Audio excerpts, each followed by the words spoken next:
Hello Virgo, ito yung reading mo for the month of August. Alamin natin ano yung mga overall energies regarding your career, business, financial o kabuhayan, pati na rin sa iyong love life. Maraming salamat sa iyong support Virgo. Matagal ka nang sumusubaybay and if kung bago ka dito, don't forget to subscribe, like or follow. Patap na rin yung bell icon. Shoutout sa ating mga members and subscribers which naka-flex yung mga names nyo at pwedeng sa umpisa or sa ending nitong ating reading. And para sa mga gusto mag-inquire, mag-avail ng mga personal readings ko, mag-PM kayo sa aking FB page. Tandaan nyo, hindi guys ako unang mag-PPM sa inyo. Pag may mga ganon na unang mag-PM sa inyo para manghingi, mag-offer ng kung ano-ano, impostor yun. Hindi ko po yun ginawa, never. So, basahin nyo yung description kung papaano. Sulat dito sa description ng video natin. Yan. Kuha muna tayo ng card bawat isa sa aking deck na nandito ngayon.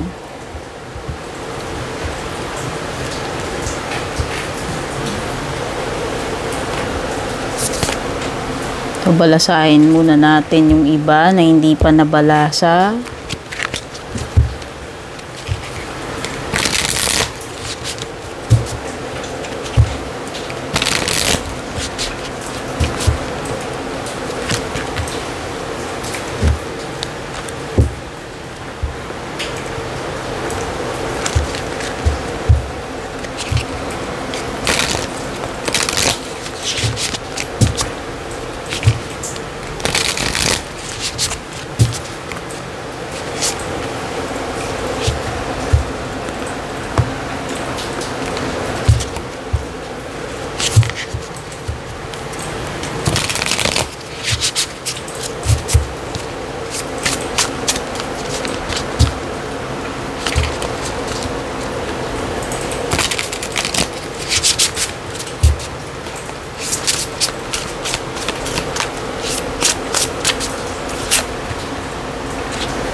Sige, buklatin na natin.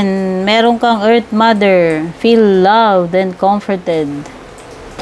This card pertains to motherhood.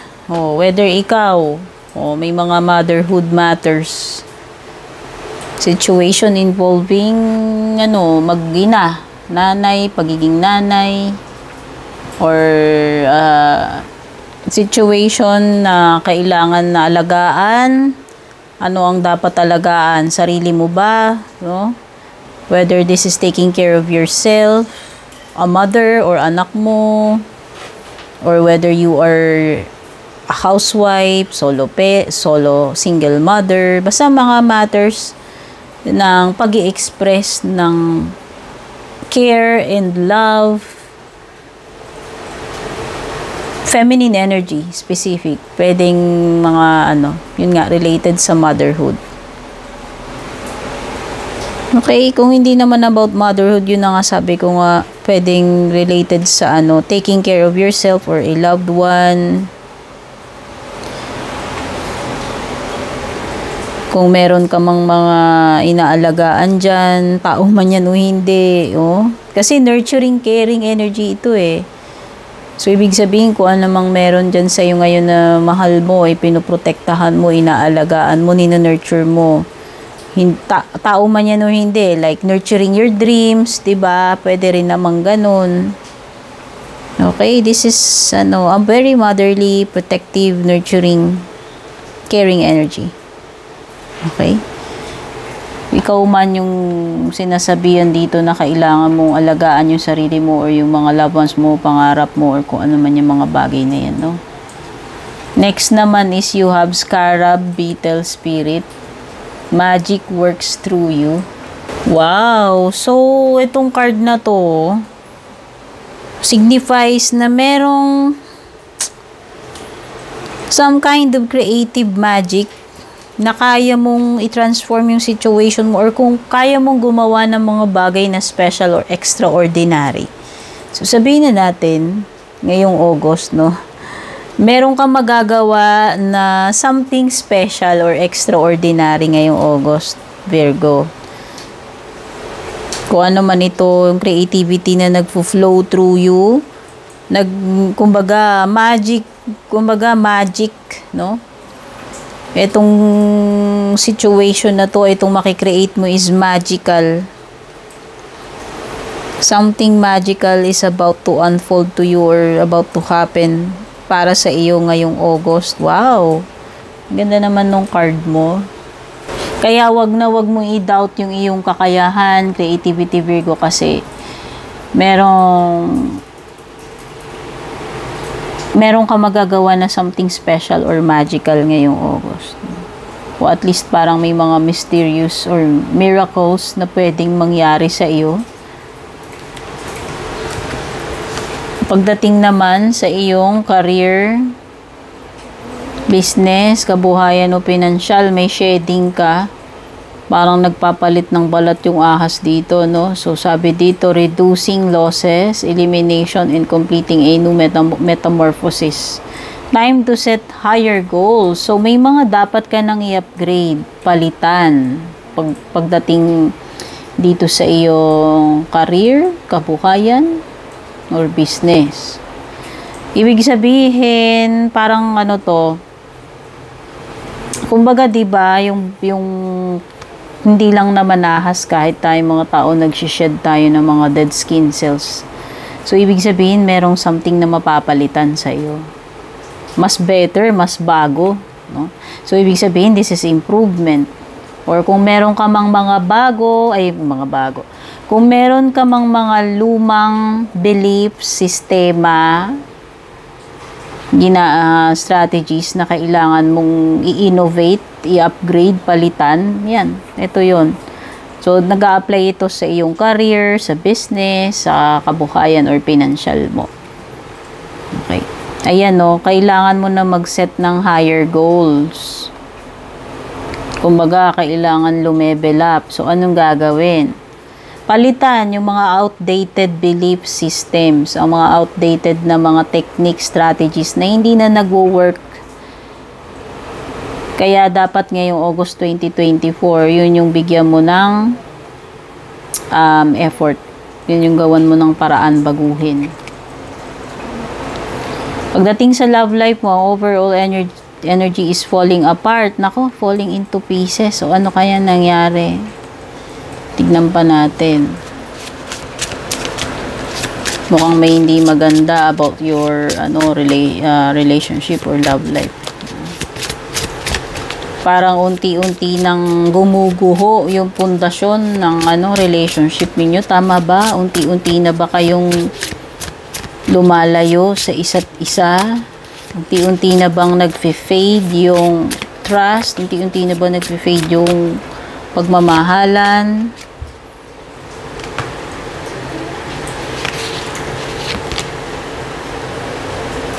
Oo. Once upon a time, naging maganda yung relationship ninyo. Once upon a time, maganda yung samahan ninyo. Until nagkaroon ng mga kalokohan dito. Secrets. So, merong burning evidence. Someone is trying to, to hide something na merong ebidensya pero tinatago. Kung sino man sa inyo yan. And dahil doon, pwedeng nawalan na ng tiwala, nawalan na ng hindi na kadaya nung dati yung relationship ninyo. Dahil once na may nangyaring paninira ng trust, sabihin na natin, pangangaliwa, pagluloko, may nagawang mga ganung bagay, syempre, nadidiminish na yung trust until dumating na sa point na wala nang tiwala sa isa't isa. And ang susunod na mangyayari doon is falling apart. Una-muna mabe-break yung pundasyon, yung trust, and then yung love, parang habang tumatagal, lumalayo na yung loob sa isa't isa. Dahil nga sa nangyari, in the past or kung may nangyari recently. Pwedeng ito yung path na patutunguhan ng relationship nyo kung nangyayari pa lang tong process na to, na eventually lalayo at lalayo yung loob nyo sa isa't isa dahil lang sa merong ginawa in the past na itinago. Hindi naging honest, itinago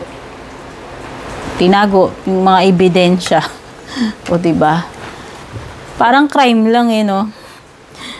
Diba may mga ganun, grabe, yung crime na ba nangyari ng sobrang tagal tapos na-discover after ilang years. Parang ganun lang yung nangyari sa love life niyo or nangyayari ngayon sa love life niyo kung nangyayari pa lang.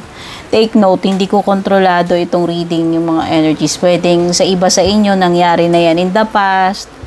Pwedeng sa iba sa inyo nangyayari dito sa present o yung iba mangyayari pa lang, no? Wala pa kayong kamalay-malay na yan yung next na mangyayari. So, energy ng air sign, Gemini, Libra, Aquarius.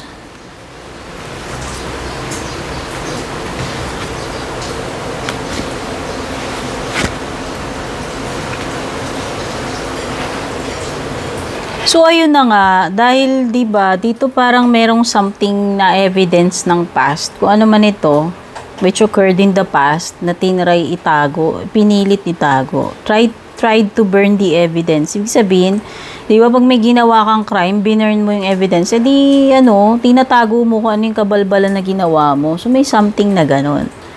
Okay, and then, meron kang Ace of Swords dito, which is related, actually, kasi kung ano man itong evidence na nangyari in the past na yan, recent past or in the past, di ko alam. Ibig sabihin lang lilitaw yung katotohanan. Diba, wala talagang lihim na hindi na ibubunyag, Virgo. Yan lang ibig sabihin. So, pasalamat ka kasi kung ikaw yung ginawan ng ganito, yung jowa mo, ng asawa mo, kung ano man yung evidence na yan, kahit na history na yan, noong palilitaw at lilitaw, ay malalaman mo yung truth dito, tinuturo nga nung Ace Stone sa direction na yan. So, yan, may marireveal sa iyo ngayong August, no? Whether related yan doon sa love life na pinag-uusapan natin kanina or something else. Meron, malalaman mo yung totoo dito. Possible din na itong Ace of Swords na to ay simbolo na masusolve mo na kung anumang mga problema meron ka ngayong August. Makakaisip ka na. Finally, ma-figure out mo na yung dapat mong ma-figure out. Lilitaw yung katotohanan. Makakahanap ka ng solution. No?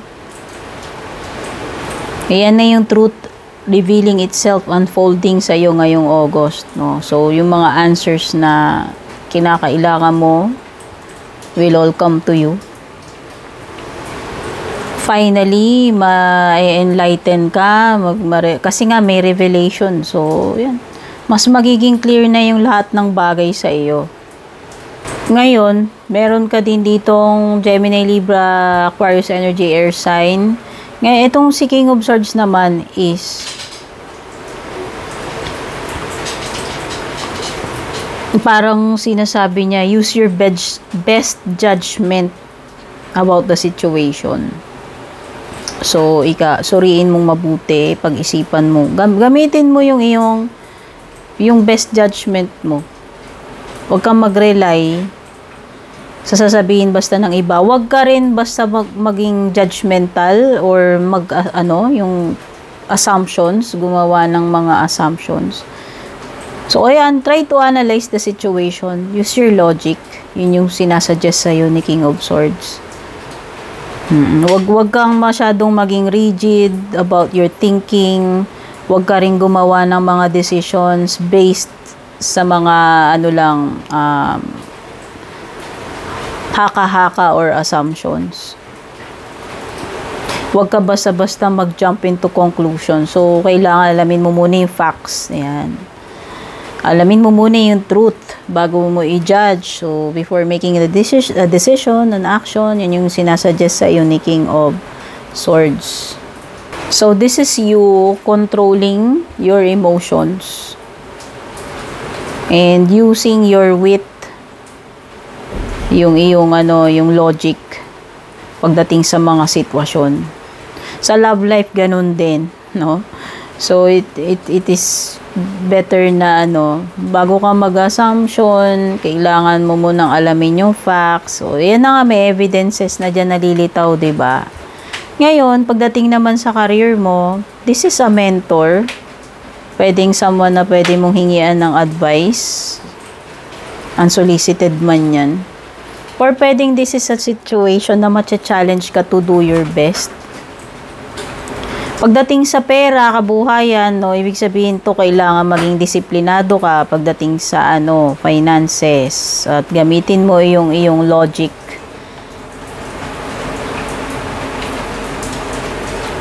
Wow, pagdating sa iyong ace, meron ka ditong bagong opportunities. Pagdating sa career, sa business, ngayon pagdating sa financial kabuhayan, wow, this is a period ng abundance. So, may prosperity and abundance para sa inyo. Pagdating sa mga pangangailangan sa financial ngayong August, So, asahan mo na you will be secured, stable in terms of career, business, finances. Kung ito ay trabaho yan, pwede kang magkaroon ng bagong trabaho or bagong opportunity sa business at sa trabaho. Pagdating sa pera, pwedeng this is pag-i-invest. Ayan, kung ano mang klase itong naiisip mo na investment na pwede mong pasukin ngayong August. Ayan, baka papasok ka sa investment ngayong August. Or bagong financial journey, baka yan yung tinutukoy nito.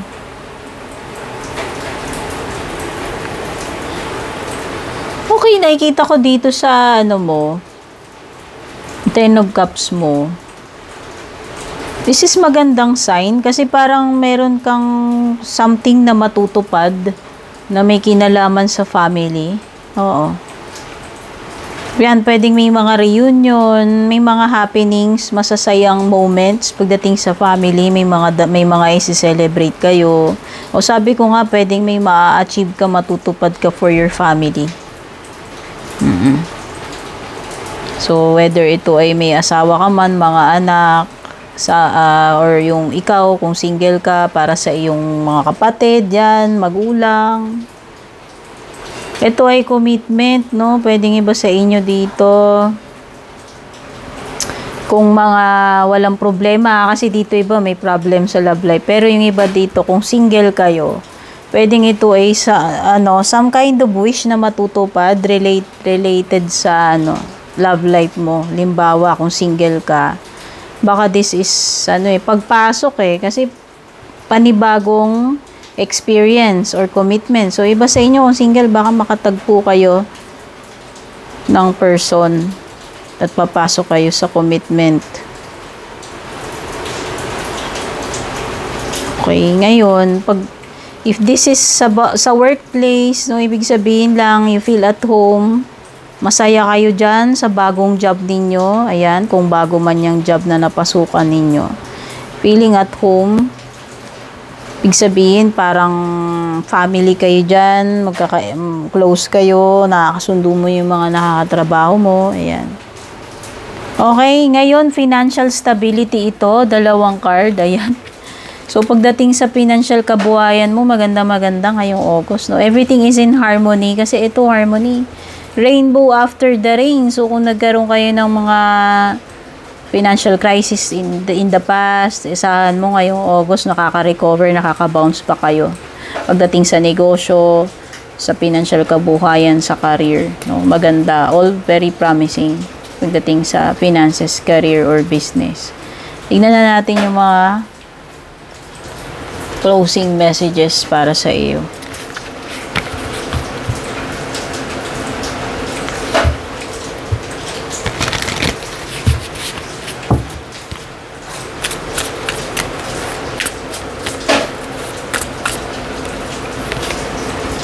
Una nating nakuha, needs,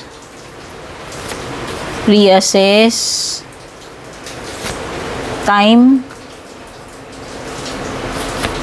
pamper. Tingnan na muna natin yung needs. Sabi dito, do you need more time to yourself? a break from thinking too much, Virgo. A kind encounter with a friend. Your needs matter and it's time to honor them. So, i-prioritize mo, Virgo. What are your needs ngayong August? Kailangan mong asikasuhin yung sarili mo. Ano mang mga pangangailangan ito. Ayan o. Kung kinakailangan mo ng time para sa sarili mo, then find time para sa sarili mo. Kung kinakailangan mo ng break from something, ayan, perhaps thinking too much, ayan, kung ano man yan, do you need time for yourself? Do you need a break? Do you need to ano ba tawag dito? To keep in touch or get together with someone or your family or your friend. Ayan. Kung ano man itong mga needs na to, importante to, Virgo, na dapat ibigay mo yun sa sarili mo. Kung kailan mo siya kinakailangan. So, ngayong August, i-honor mo itong mga needs mo because it is important. No? Baka kasi may mga dapat kang pagtuunan, i-prioritize na mga pangangailangan mo ngayong August. Ito naman, reassess. You have the right to change your mind. Oh, kung magbago man ang isip mo, o baka may pagbabago ng isip ngayong August. Or may mga matters na kailangan mong reviewin, balikan, pag-isipan ng mabuti. Baka kasi magbago pa yung isip mo dyan. Basta merong ditong something na i-honor mo. Kung ano man itong pagbabago ng isip mo, may karapatan ka kung ayaw mo na, kung nagbago na isip mo, kung umaatras ka na, ganyan-ganyan, etc. Time. O, kailangan mong bigyan ng time yung sarili mo. May orasan din dito, yung needs mo. Hindi pwedeng sasabihin, walang time. Kailangan gawan ng time, lalo na kung mga importanteng needs like health, well-being mo. Diba? Time spent worrying is time spent. May sinabi dito, ayan o, a break from thinking too much. Tapos meron ka pang worrying dito. So, isa siguro yan sa dapat mo munang tigilan ngayong August. Is yung too much worrying, sobrang pag-iisip, sobrang pag-worry, yan. So, i-detach mo muna yung sarili mo sa mga pressure, stress, mga overthinking, worrying. Yan yung sinasuggest ng card mo para sa well-being mo ngayong August. Pamper. Masyado kang aligaga sa ibang bagay, sa pag-worry too much, pag-iisip ng masyado, pero nakakalimutan mo yung sarili mo. Kaya ayan o, ito o, needs and pamper. Ano naman itong mga needs mo, i-take care mo yan. Self-care is a necessity. Hindi luho ang self-care, no? Kailangan natin yan, Virgo. So, itong August, paglaanan mo yung sarili mo ng time, and gawin mo yung mga needs, i-provide mo yung mga needs mo for your well-being. Okay? Sana makatulong sa iyo itong reading na to, Virgo. Take care. God bless. Babush.